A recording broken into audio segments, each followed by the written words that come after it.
और इस वक्त की बड़ी खबर आ रही है सुप्रीम कोर्ट से। सुप्रीम कोर्ट ने कहा है कि तमिलनाडु सरकार बगैर केंद्र की सहमति के पूर्व प्रधानमंत्री राजीव गांधी के हत्यारों को रिहा नहीं कर सकती है। कोर्ट ने कहा है कि केंद्रीय एजेंसी द्वारा जांच किए जा रहे मामलों में सिर्फ केंद्र सरकार का ही फैसला मान्य होगा। 5 न्यायाधीशों की संवैधानिक पीठ ने केंद्र की ओर से पेश सॉलिसिटर जनरल रंजीत कुमार और एक दोषी वी श्रीहरन उर्फ मुरुगन और तमिलनाडु सरकार की ओर से पेश वकीलों की दलीलें सुनने के बाद 12 अगस्त को फैसला सुरक्षित रखा था।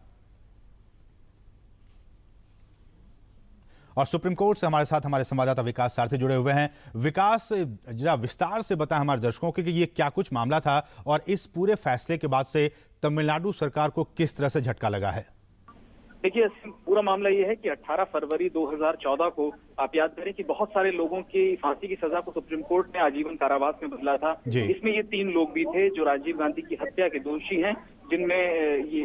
लोगों के नाम इस तरह थे मुरुगन, संतान और पेरारी वलन, ये 3 लोग थे। ये हुआ था कि जैसे 18 फरवरी को इनकी फांसी उम्र कैद में बदला गया, 19 तारीख को तमिलनाडु के मुख्य सचिव की ओर से केंद्र को एक चिट्ठी भेजी गई जिसमें केंद्र को 72 घंटे का समय दिया गया, 3 दिन का, कि वो ये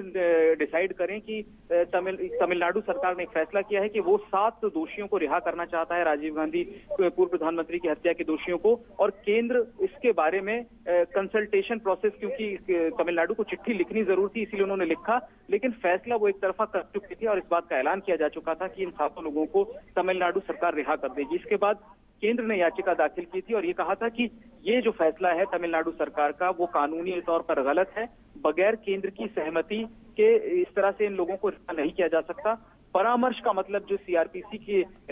432 में है सेक्शन में, उसका मतलब ये नहीं है कि परामर्श में सहमति लेना जरूरी नहीं है, परामर्श में सहमति भी छिपा है। और सुप्रीम कोर्ट ने भी ये बात कही कि जहां पर केंद्र सरकार की कोई एजेंसी प्रोसिक्यूट करती है, अभियोजन करती है या केंद्रीय कानून के तहत सजा सुनाई जाती है, ऐसे मामलों में राज्य सरकार एक तरफा समाधान नहीं कर सकती। तो इसका विकास, इसका मतलब ये निकाला जाए कि जो राज्य सरकार यानी कि जो कार्यपालिका है, कार्यपालिका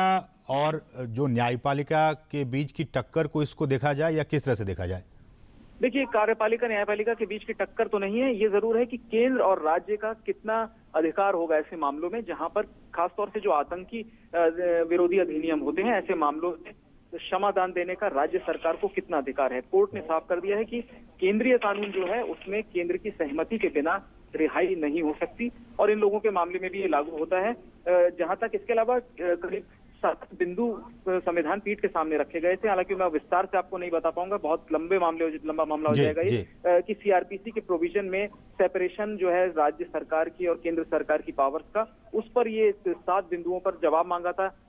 3 सदस्यों की पीठ ने, संविधान पीठ ने आज उन 7 बिंदुओं पर अपनी राय स्पष्ट की है और इसका कुल जो निकलता है इम्पैक्ट वो ये है कि तमिलनाडु फिलहाल इन 7 को रिहा नहीं कर सकता। 3 जजों की एक पीठ इस मामले में कुछ बिंदु छूट गए हैं, खासतौर से इस विशेष मामले में तमिलनाडु के में, जिन पर 3 जजों की पीठ आगे भी सुनवाई करेगी, लेकिन सैद्धांतिक रूप से कोर्ट ने साफ कर दिया कि केंद्रीय कानून है अगर, तो बगैर केंद्र की सहमति के राज्य सरकार कोई फैसला नहीं ले सकती है, नहीं दिया जा सकता। बहुत बहुत शुक्रिया विकास सारथी इन तमाम ताजा अपडेट्स को।